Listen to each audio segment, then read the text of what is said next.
Today we're going to talk about benefits of induced pluripotent stem cells in yeast cell modeling to help cure and aid with Parkinson's disease.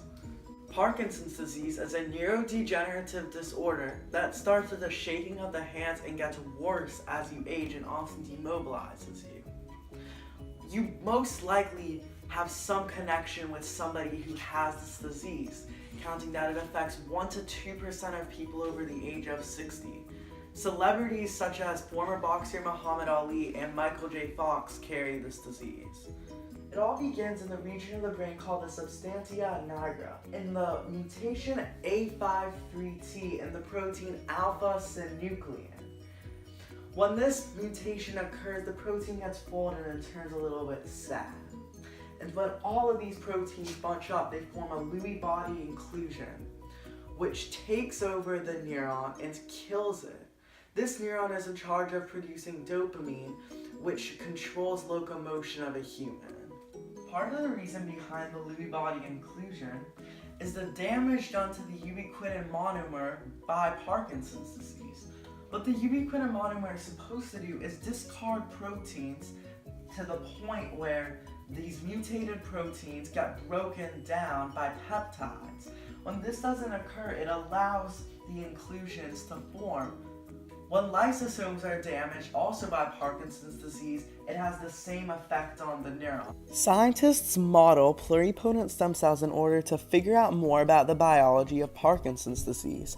They use the 4 proteins SOX2, KLF4, c-MYC, and OCT4 in order to uncoil the unexpressed part of the gene. They then take this indifferentiated cell and they reconstruct it into a neuron so that they can find out how a neuron works in a Parkinson's patient, since the body cell is always derived from a patient with Parkinson's.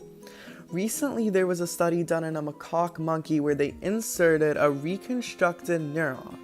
The reconstructed neuron went in the substantia nigra, and it replaced the damaged neuron inside the monkey. It worked. There was more intracellular communication reported in the monkey, and it was safe. Now, there's one more type of cell modeling that I want to talk about, and that's Baker's cell, yeast cell modeling. The reason why scientists use this is because it's so similar to humans, the structure of the Baker's yeast cell, that they can get really valuable research about Parkinson's out of it. For example, they found out that the molecule NBA2 enacts the protein RSP5 in Baker's yeast, which negates the bad effects of the ubiquitin monomers that have been damaged.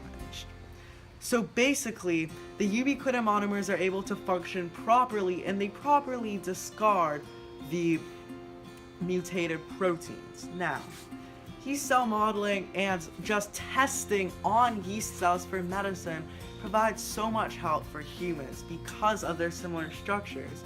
So we know certain medicines work and certain medicines that don't. The NAB2 molecule solution has been tested on primates, yeast cells, and other organisms and has worked. I hope we can continue to use these models and these solutions to help find a cure.